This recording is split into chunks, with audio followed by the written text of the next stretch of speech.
But this bill will help prevent that, because the adjudication of any accidents will be in the home country. Okay, that's one. So what are facilities that could be covered here? We have actually two facilities. The only one operational is the PRR-1 research reactor. If you go to UP, yung itlog po doon, that's the original reactor that stopped operating in 1988. But then what we did is, instead of decommissioning it, we used some of the fuel to make a smaller reactor, subcritical reactor, and it is the world's first subcritical reactor powered by Triga fuel, the world's first. And it became operational 2 or 3 years ago. And the designer of that reactor is beside me, Dr. Alvi Astronomo. Designed, built, operated by Philippine scientists, women scientists. Why do I say this? Because people say that we are not, hindi daw kaya natin ang nuclear. I beg to disagree. This is a world-recognized facility. It is safe. I invite anybody to visit this. We can tour this. This is now being used by schools, because to understand nuclear, you have to understand neutron flow. This is the only facility in the Philippines that does neutron flow. This is being licensed. Now, this is the issue. We built this, but we also licensed this. That's why the PhilAtom Act is good, because to separate the research from the regulation. Under the Philippine Energy Plan, there will be 1,200 megawatts of nuclear capacity by 2032, an additional 1,200 by some years. So these are, this will also be covered by that. No? And then transport of nuclear materials is covered. For example, we transport not just nuclear energy materials. Every day, if you are a cancer patient, there are radiopharmaceuticals. The radiopharmaceuticals are being imported now, but they have to get permits from us. Cobalt-60 to irradiate products, that's also regulated by us. So if there's an accident happening, this bill covers those. Next slide, please. There's a need for a global nuclear liability regime. Why? Because despite the very low probability of severe nuclear incidents, the potentially extreme magnitude of transboundary nuclear damage necessitated the establishment of international legal instruments on civil liability for nuclear damage in the 1960s. And then following the Fukushima Daiichi incident, efforts are focused on establishing a global nuclear liability regime. The issue here is this. In nuclear, as an energy source, nuclear has 4 million times more energy than coal, gas, 4 million times. Because it has a high energy, the potential implication in action is also higher, which means it can cross boundaries. Fortunately, in the Philippines, we are an archipelago. But what happened for example, in Chernobyl? Chernobyl was former Soviet Union, but it's in Ukraine. The cloud actually spread over. Now, just for the knowledge of our colleagues here, Chernobyl is not the same as typical reactors. Why do I say this, po? Because unfortunately, when it happened in the 1980s, it happened when the election between the old Marcos and then natalo po si President Marcos, and then the BNPP was already finished. But then Chernobyl happened. And so there was concern na baka, so people didn't know the difference between. What's the difference between that reactor, Soviet Union, at saka yung Westinghouse? Two differences. Number one, it's a PWR reactor is much safer. 90% of all the reactors in the world are PWRs. There are 400 plus reactors that are PWR basis. Yung doon po sa Soviet Union design, it's called an RBMK. They have graphite, which is flammable. And they did something very bad. They allowed an experiment on a running nuclear plant. Hindi po allowed yan. Okay. And then the worst, this is the worst. The Soviet Union, at the time, I make a distinction between Soviet Union and Russia because the Russian reactors now are much safer. Wala po silang containment structure. Yung nakikita nyo pong itlog na nandoon sa PNRI, that's a containment structure. If there's an accident, the materials are supposed to be contained inside that. Sa BNPP po, may ganyan po. Doon po sa Soviet Union, wala pong ganyan. So I call it the communist design, share everything including disasters. So nung sumabog po yun, walang containment, kaya napunta yung cloud doon sa Europe. So this is the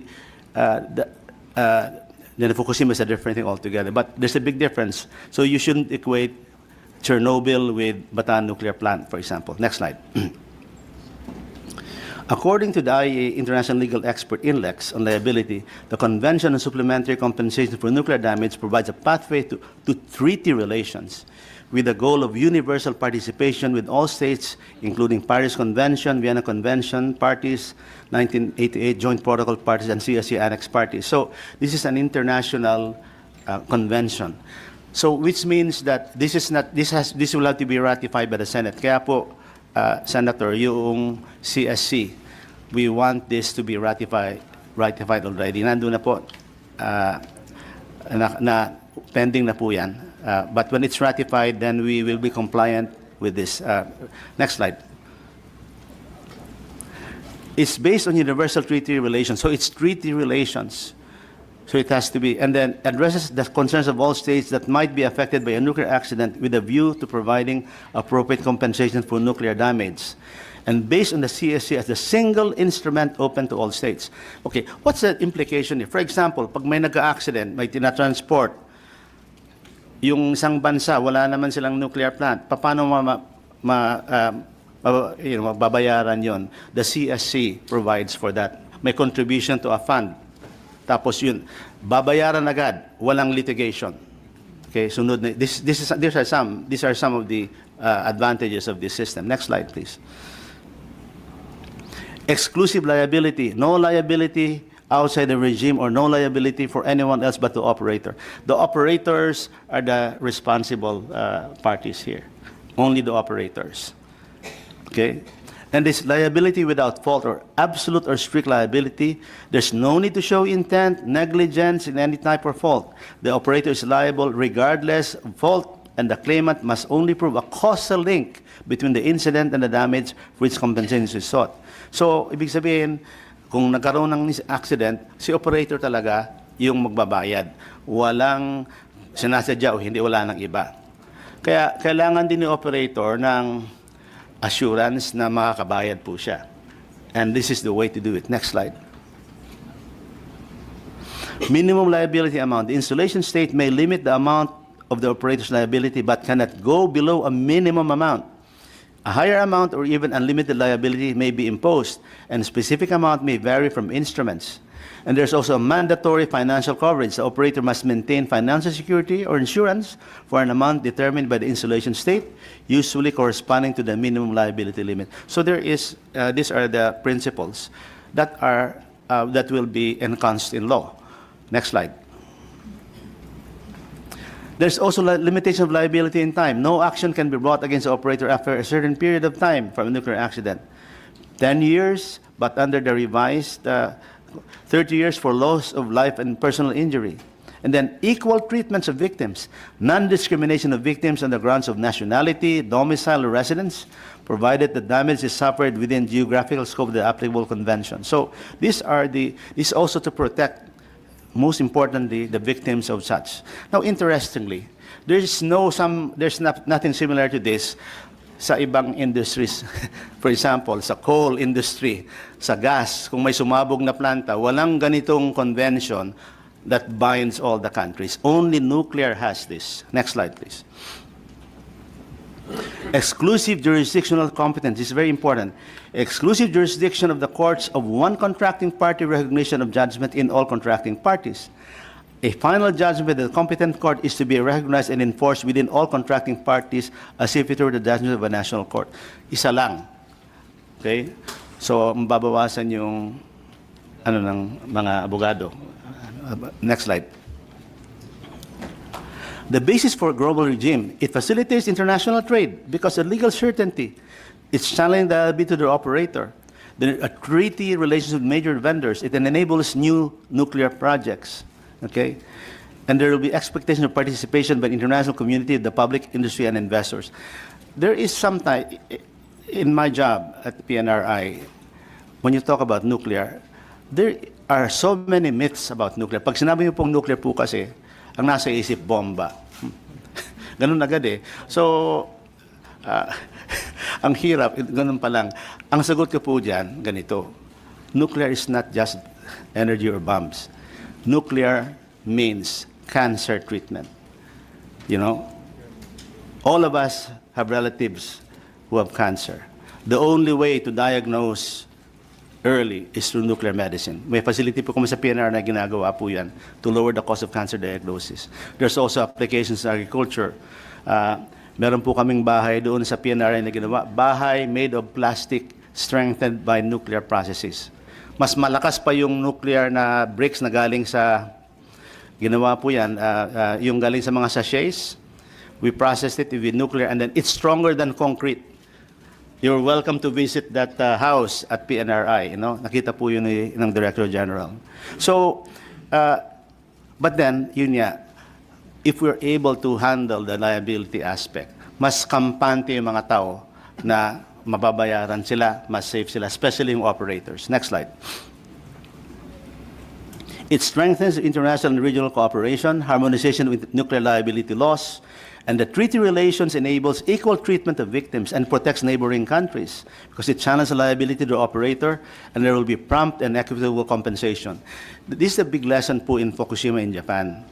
Ang tagal ng bayaran kasi ang daming litigation. Pag meron na ito, simple, pag may accident, yun yung victims, bayad agad. Kasi meron na ng fund na nakatayo, na pagkukunan ng pambabayad po. Next slide. It establishes the rights of coastal states. Okay? For example, especially the Philippines, kung may mga dadaan sa atin, tapos may nagkaroon ng aksidente, you know, may right pa rin yung tayo doon sa sa may-ari ng barkong yon na mayroong nuclear. Next slide. So, the way forward is to promote the Nuclear Liability Conventions, the CSC and 1997 Vienna Conventions to Philippine legislators and decision makers, which will help discuss the benefits of becoming a contracting party. The approval of the proposed bill and ratification of the international legal instrument is in support of the nuclear liability regime. So, dalawa pong steps ang gusto namin, Senator. Number one, of course, itong bill, but then ito naka-base din po doon sa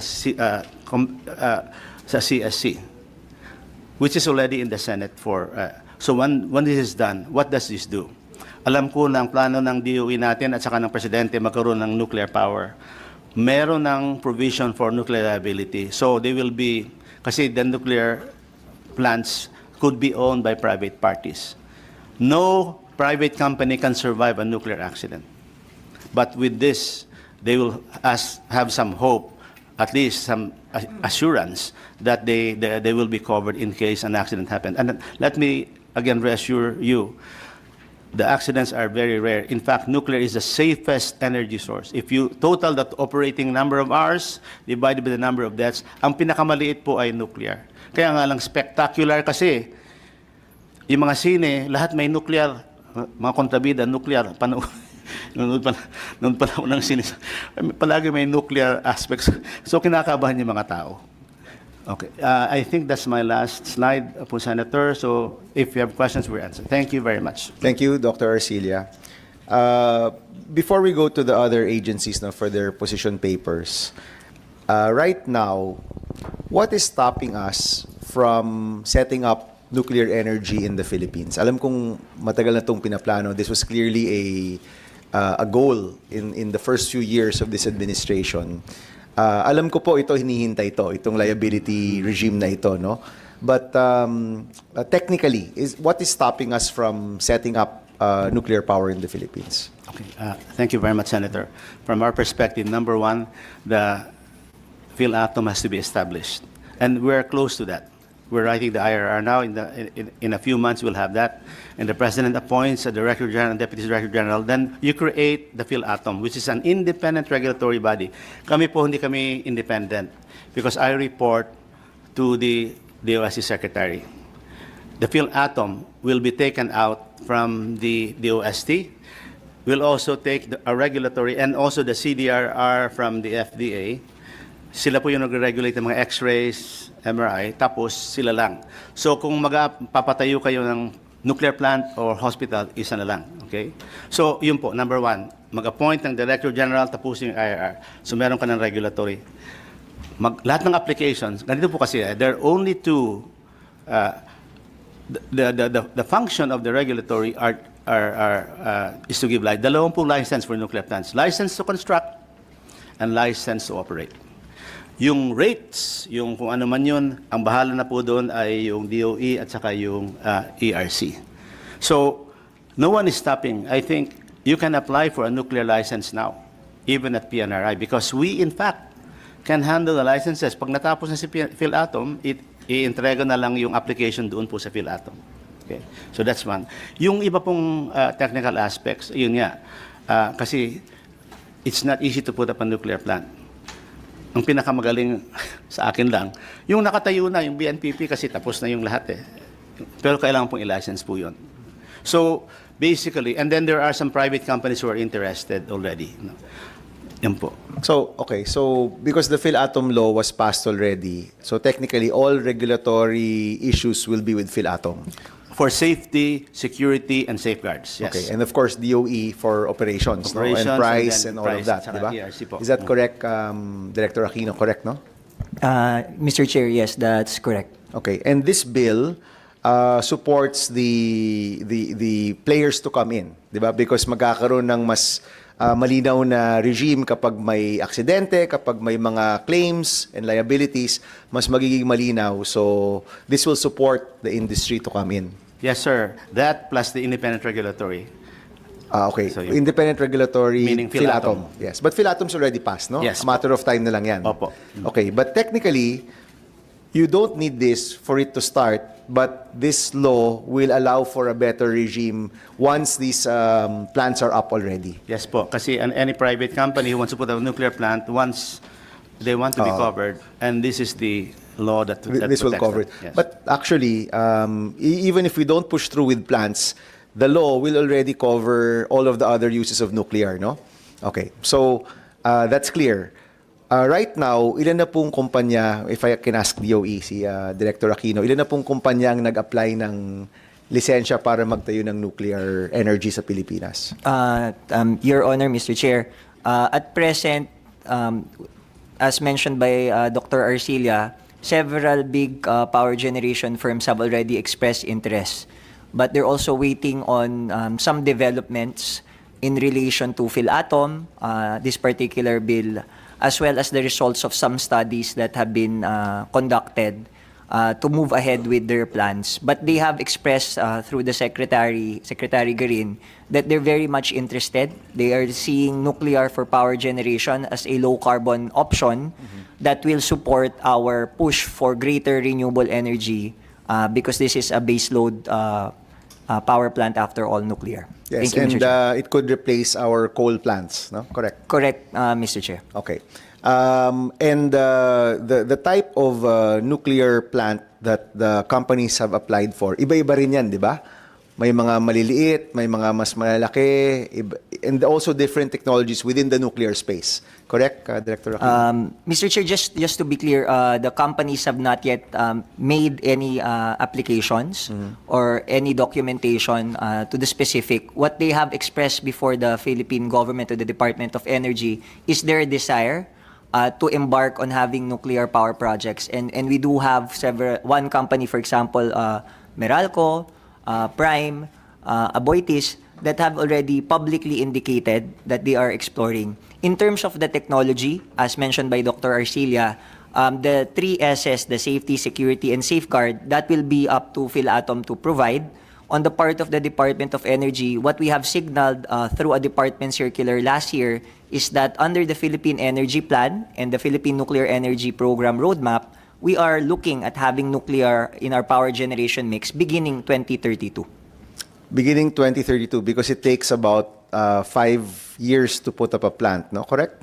It depends, Mr. Chair. I think the team from PNRI will be better suited. But the conventional power plant, based on the discussions with the private, that's most likely the one that will come in if we do, communities accept nuclear for power generation. Small modular reactors or SMRs, Dr. Arcilia will be in a better position to state.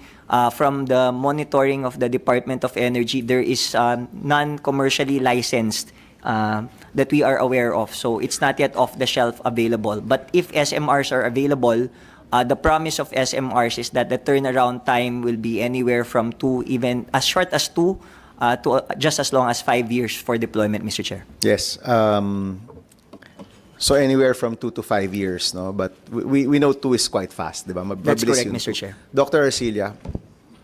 Thank you, Senator. Okay. This is my personal opinion. As a scientist and a Filipino, the fastest way for us to go nuclear is to restart the Bataan nuclear power plant. But it is immersed in politics that are beyond my pay grade. Why do I say this? Because when it was constructed, there were 3 other plants that were constructed, one in Slovenia, another one in in Brazil, and another one in South Korea. Those 3 plants have been working for 40 years, and they are being relicensed for another 20 years.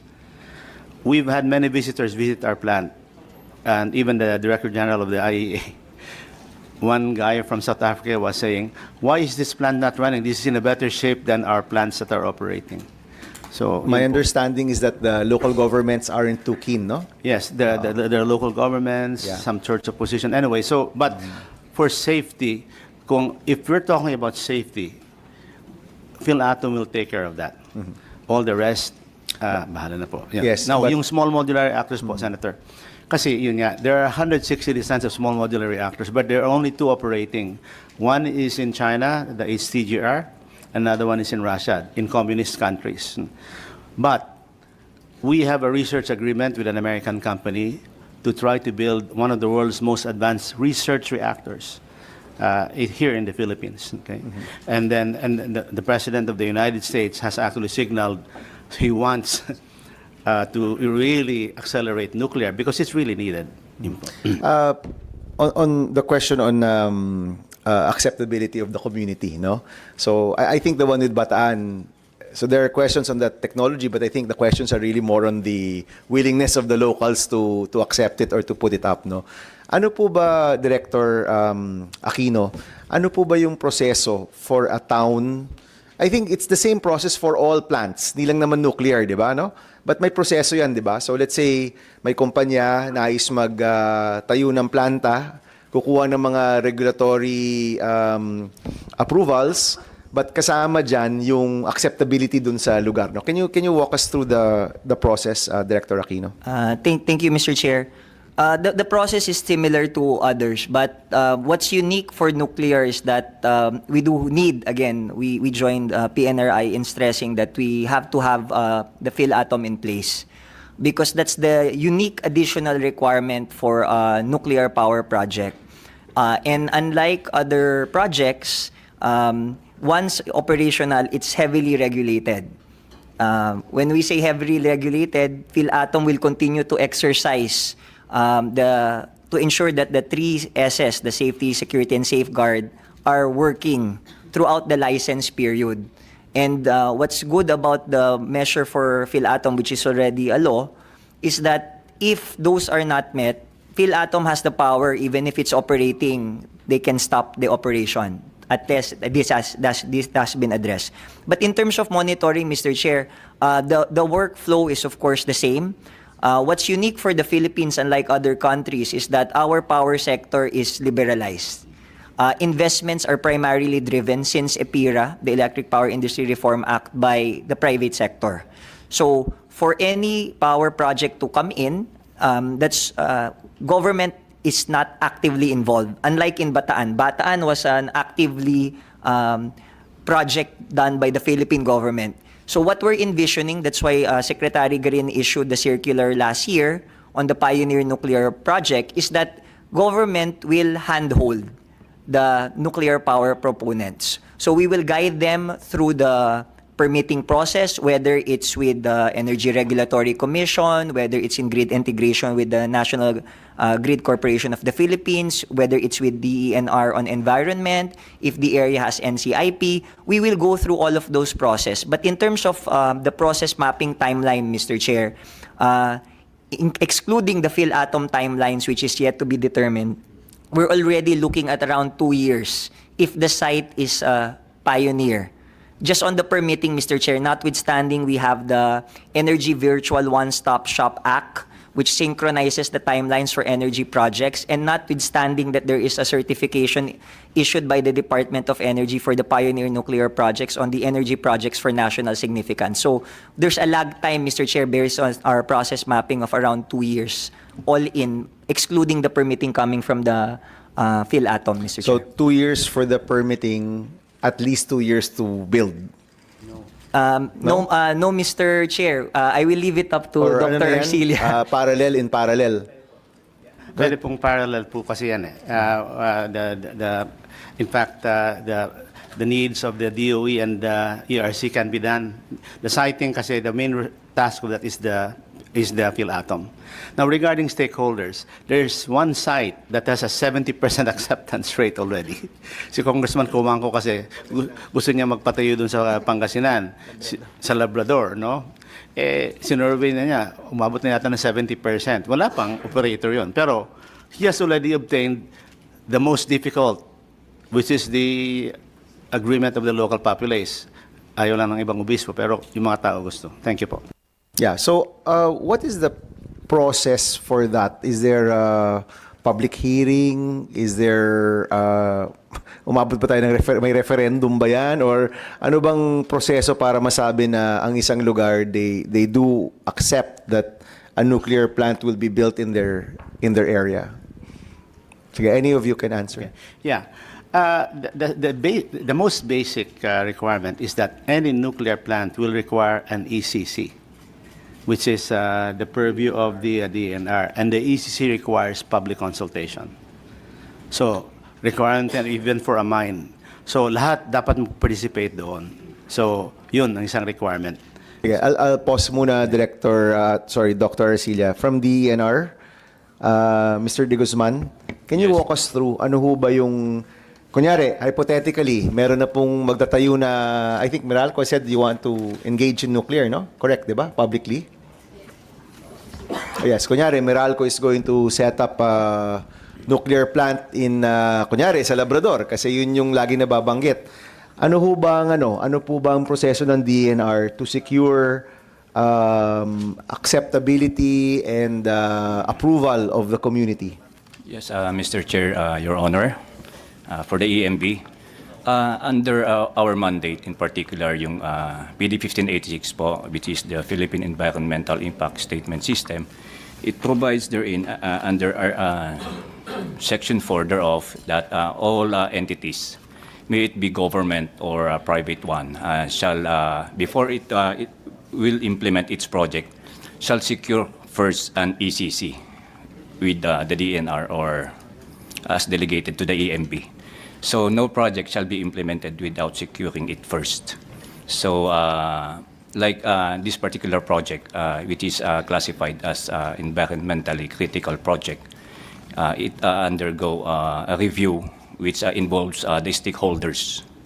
So it's... Can you give me more detail? Ha? So kunyari, Mr. De Guzman, let's say, kunyari nga, Labrador or whatever area, di ba? Magdo-notice kayo ng public hearing. Is that done with the local government? Is that done, do you just post it on Facebook? How do you... Yes po. How do you gather the individuals na gusto po mag-participate sa isang hearing? Actually, the proponent will submit an environmental impact study to our office, and in coordination with them, we require them to process the necessary things and tasks and requirements to comply with all the regulations like the public hearing. And through the proponent and review committee, they will ask the stakeholders through medium like notice, hearing, and conduct activity in the area to inform them that a project will be implemented. So it's the proponent who does that. Sila yung gumagawa. And they just give you pictures or a report, basically. Yes, Your Honor. Oh, meron ba from DNR na nag-a-attend ng mga hearing? Kung merong hearing, do you attend? Yes. You do? Yes, Okay. Your Honor. So, merong at least one DNR person in all of these hearings to make sure na totoo nga yung mga hearing? Or you just accept the pictures and the reports of the No, proponents? we are involved on the conduct of the study. And in fact, there is also a committee, a review committee, composed of experts. And one of those are members of the DNR. Okay. This is really for my curiosity kasi syempre pag nuclear, I'm sure a lot of stakeholders want to be involved, di ba? Yung determination that consultation was done, paano nyo ma-determine that the community accepts this project? How do you determine that? I don't think you call for a vote, no? Hindi naman pwedeng vote, or is it if the LGU is does the LGU represent the people in that case? How do you determine that? Sige, we'll have Mr. De Guzman, then you may chime in, attorney. I am with the technical official of our office, and in fact, he's the one who conducts this study with the proponent. So, Pwede naman ho siya magsalita, sir. Yes, you I can get a submit, chair. Please get the gentleman a chair, please. Para hindi siya nasa sahig. Or you can join me here kung gusto mo, sir. Dito ka na magsalita kung gusto mo. Oo. Ayan, dyan. Sige, pwede rin.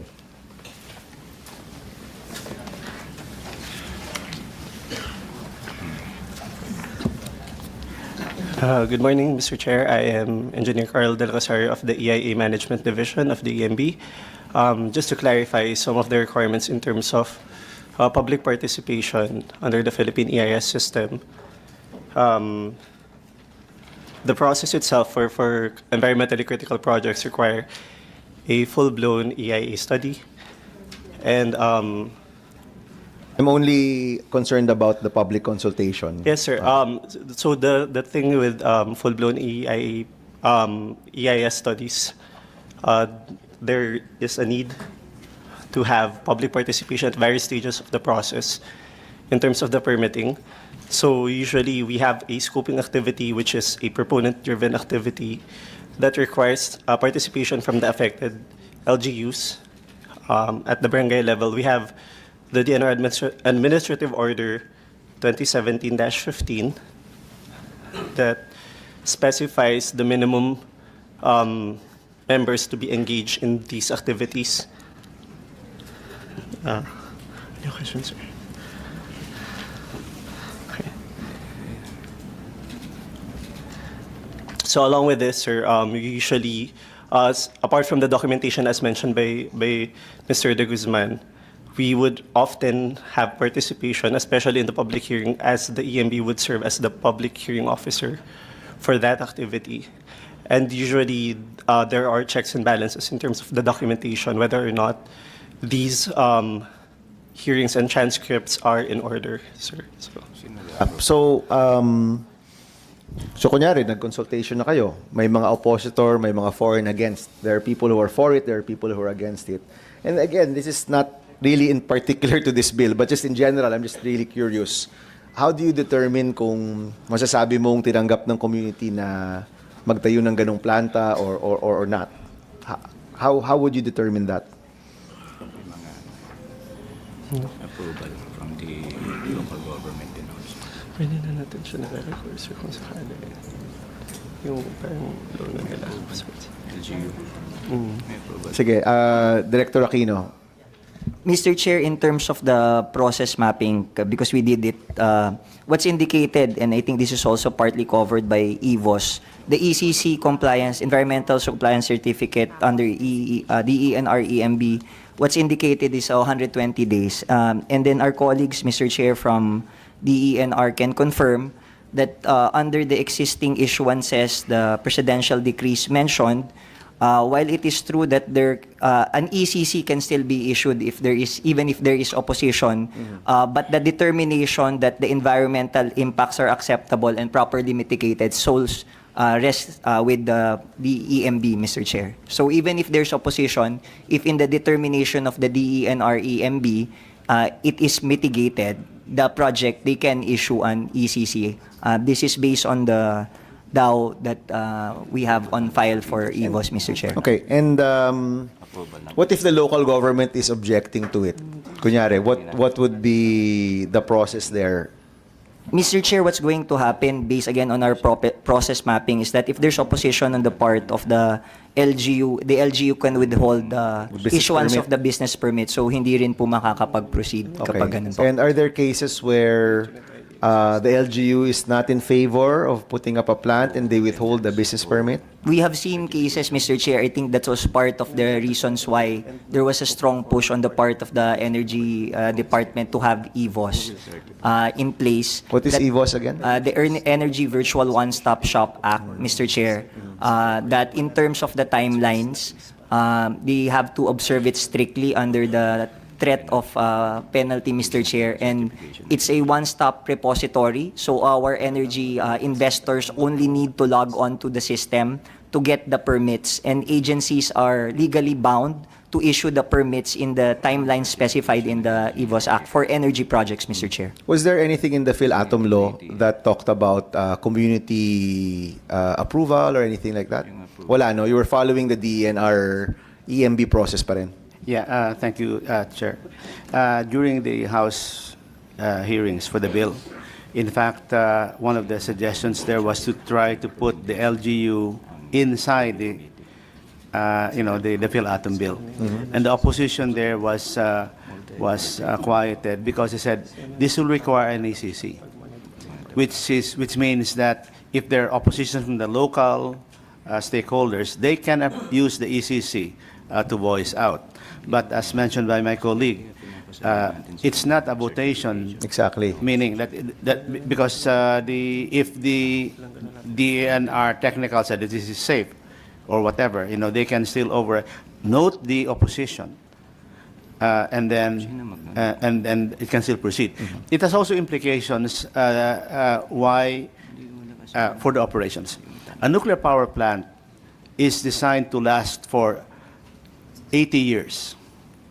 And in 80 years, how many changes in local governments can happen? It cannot be held into the, into the changing attitudes of the local government. Sabi na, pumasok yung bagong mayor, ayoko na yan, o wala ng lisensya, paano yung? So it will be held hostage kung ganun na mangyayari po. Exactly. There has to be some balance to it, no? And I guess this is the issues we face in governance. That on one hand, you can't be held hostage by an LGU that maybe baka humihingi ng something on the side that hino-hostage yung permit. On the other hand, if there is a plant that is indeed detrimental to the community, and that does happen, the LGU, as the representative of the people, should also have the power to act on it. No? So there's a balance that we have to have, and definitely that's not in this bill. That's also not in the PhilAtom bill, no? There is po, sir. Because if there is really something objective that's Objectionable. Objectionable, the LGU or any party can raise it to the PhilAtom. PhilAtom is the one giving the license for safety. Okay. And it's PhilAtom who will say, you stop because of this, or justify why you can continue when you haven't addressed this. Okay, as That's the regulator. beauty- As the regulator. That's the beauty of the independent regulator. Hindi siya pwedeng sabihan ng secretary of whoever, uy, paandarin mo yan, may brownout tayo, hindi. Pag unsafe, hinto. Pag hindi, bakit hindi? So a lot of our effort is really hinged on the proper implementation of that PhilAtom law, no? Okay. Sige, I'm going to leave muna DNR. I'm going to leave this question, but it's probably not salient for today. But that's something that's, I think, worth looking at, no? Kasi nagko-consult po tayo, kunyari, yung community, di naman gusto. And then in the end, itutuloy rin natin, nag-consultation pa tayo, di ba? But alam ko mahirap po yung trabaho ninyo, but there are cases, I think, where, if different stakeholders are against something, we have to respect them. For example, for a nuclear plant to be put up in an LGU, we need to have full approval of all of the stakeholders there, considering how critical a nuclear plant can be. Diba? So, I hope we will take extra care in looking for the proper partners, no? Kung saan ho tayo magtatayo ng mga planta in the future. I know, Director, you're very cognizant of that, na kailangan yung partner, at the minimum yung LGU, talagang willing sila and handa dito po sa pagtahak ng daan na to, no? I remember Congressman Coangco saying, I don't know if it's definitely not in this bill, but if it's in any other bill, sabi niya, maybe the reward for the LGU that will house the plant is really lower energy costs. Is that possible, Director Aquino? Mr. Chair, part of the Pioneer nuclear power project issuance is a provision that the DOE is actively studying some introduction of the benefits to host communities under the Energy Regulations 1-94. And potentially lower electricity rates to a certain extent may be extended to the host communities, whether it's on the actual nuclear power plant or even on the waste disposal, Mr. Chair. Lower or even free for X years, no? Diba? Maybe, Mr. Chair, with your permission, we'll take that into consideration, but it will be capped, Mr. Chair. Kasi syempre, like for Lifeline, that's something that we also want to balance, Mr. Chair. And is that in any law, or that can be a regulation of DOE? It can be issued, Mr. Chair, by the Department of Energy. So that's within your powers naman, no? Correct, Kasi Mr. right Chair. now, lahat ng planta nagbebenta yan sa merkado. That's correct, Mr. Chair, or through bilateral contracts. And Mr. Chair, just so that it's also put on record, in a social weather station survey commissioned by the Department of Energy for the period of May 6 to 24, 2024, we like to put on record that over 70% of Filipinos support the inclusion of nuclear energy in our power mix because they view it as a reliable electricity source. It can reduce our reliance on imported fuels, create jobs, and help fight climate change. There's also 76% of Filipinos expressing desire to learn more about nuclear energy. Not that this is the official position of the Department of Energy, but in the survey we did also ask the possible rehabilitation of the Bataan nuclear power plant. 66% of respondents are in favor. Well, I think and people are in favor because it will it's provide not in- cheaper electricity. I think that's primary. Ay, hindi mo nabanggit pero Opo. palagay ko yun yung pinakauna sa mga pamilyang Pilipino na meron tayong source ng mas murang kuryente. And then just, Mr. Chair, with your permission, just one more item from the survey is that 45% also support completely new build for the power plant. Completely new? New, build. new construction, Mr. Chair, of a new power plant. Yeah. Okay, Attorney Mary Ann, where's raising your hand? You may give your Mr. comment. Chair. No, I suppose because we're the ones who actually provide proof of the support of the community where we do build plants, I thought it would be helpful also to explain what we've experienced. So you're correct, sir, that social acceptability is actually a requirement. And the way we prove this, and it's embedded in the ECC process because it includes social acceptability. So the DNR does validate the reports. We have to document it. But I guess in terms of what is being discussed, ang sabi nga is paano pag may objection, tas papayagan nyo pa rin. Because the discussion in an ECC application really is, what is the environmental impact of the project? And how will we address it? So if they have other concerns regarding the impact and we are not able to address that, then the experts, the DNR will say, actually sufficient na yun eh. Baka iba yung hinahanap ng community. In which case, that's a different, I guess, aspect of the acceptability of the project, and that's not the DNR. Then we get into discussions of LGU, local government support. The DOE actually has, as part of our requirement for some of our plants, we have to submit proof of resolutions of support of several local governments. So as you know, we have the barangay, we have the municipality, and that's the proof, Your Honor, of the acceptability of the project on other aspects. Kaya medyo magkakaiba po. So the different permits actually, in a way, encompass also this aspect of whether the community accepts it. Because in every permit, we have to consider the impact, and in considering that impact, we have to touch base with our stakeholders because these plants will be there for 20 years at least, and most of our employees will come from there also. So we're very much aware that our stakeholders will also be the ones who will be protecting our business in the long run. Thank you, Mr. Chair. Attorney, maybe just a few questions. You don't have to answer if these are trade secrets, no? But may public pronouncement naman kayo na that you want to go into this, no? Correct? Yes, How, Mr. how Chair. far are you in that process? Have you already been looking at technologies? Are you looking at sites? Or it's just a general principle at this point that you want to go into nuclear? Thank you, Mr. Chair. The preparations that we have been doing is really beefing up our capability also. We are aware of the huge responsibility. This proposed bill underlines that even more, which is why we're trying to build up our capability. We have also been in discussions with other parties on what they can offer. We're trying to study the technology. We've been also attending all of the learning sessions that have been provided to us. So it's really more capability building. On siting, Mr. Chair, if I may, and this is just a personal opinion, maybe not of Meralco Power Gen. I think because nga of the political aspect of it, no, we would really defer to government on deciding on siting because So you're not gonna. I thought usually it's the private companies that usually choose the site. the owner po, the proponent, and in most jurisdictions, the owner kasi also has is a government agency, not necessarily the regulator. So it's a bit, I guess, slightly different here. We're happy to work with the government on that. I think lang, sir, yun nga, yung bagahe kasi ng Bataan Nuclear and all of that, parang ang hirap for us to say. Again, sir, personal opinion. I'm sure my So bosses wala will- pa kayong, in short, you haven't really looked at sites yet. Not yet. And you would welcome Not yet. any suggestions from government. Not yet. But we've heard about the acceptability rate in Pangasinan also.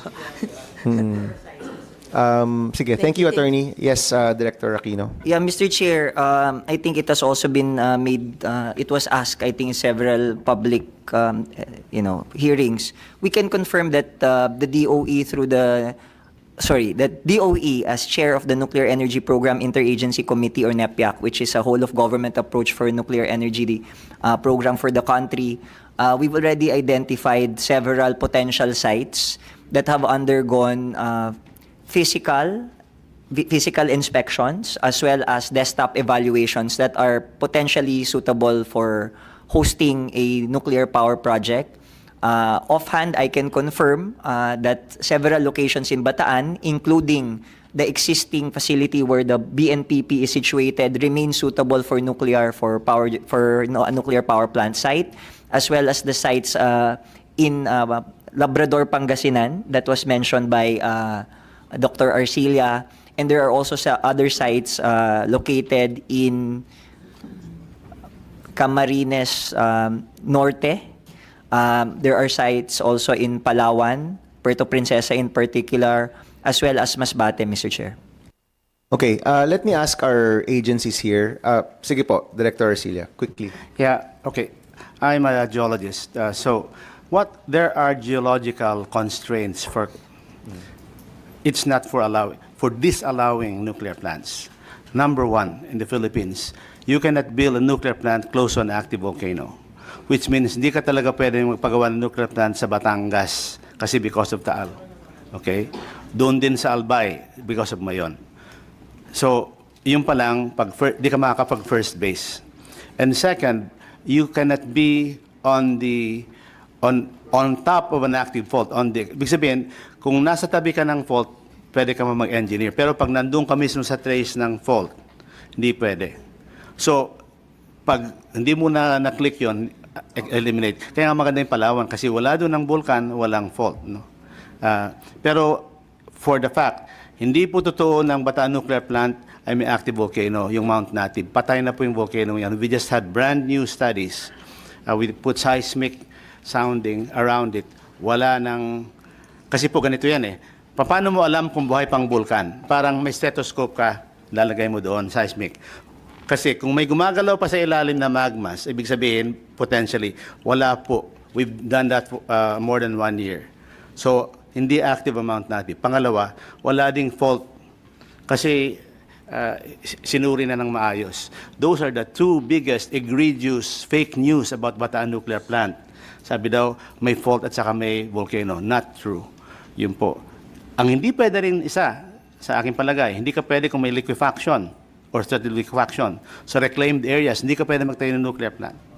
Kung saan may baha, kung saan may flooding projects, whether true or ghost, hindi din pwede magkaroon. Yun po. Thank you.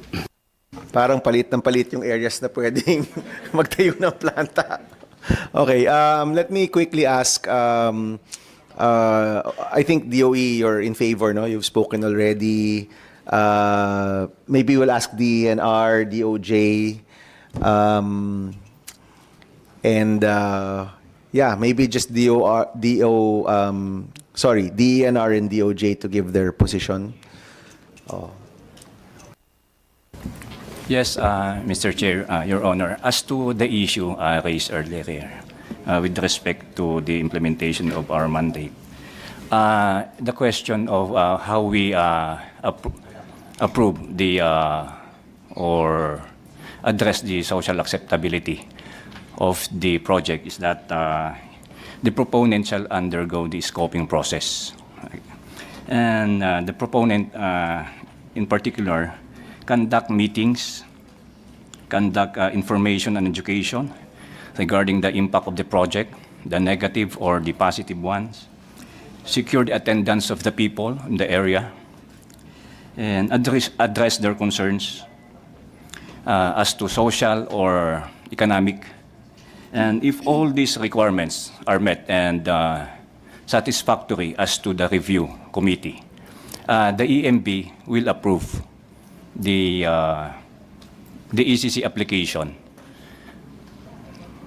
And the issue on whether it requires the certification from LGUs is not necessary, as the mandate revolves only as to the impact management.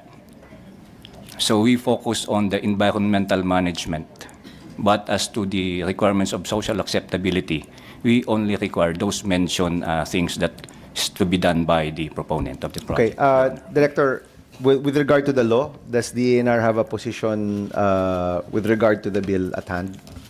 Yes, Your Honor. You don't have to read the whole position, you can just summarize na lang.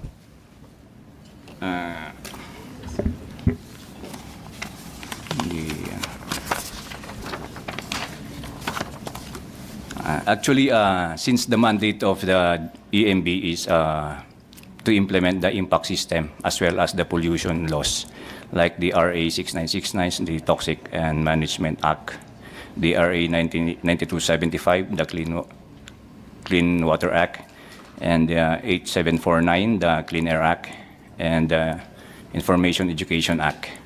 As to the provision with respect to the liability, we have no, we support the law. However, Your Honor, with respect to the related Senate Bill number 289,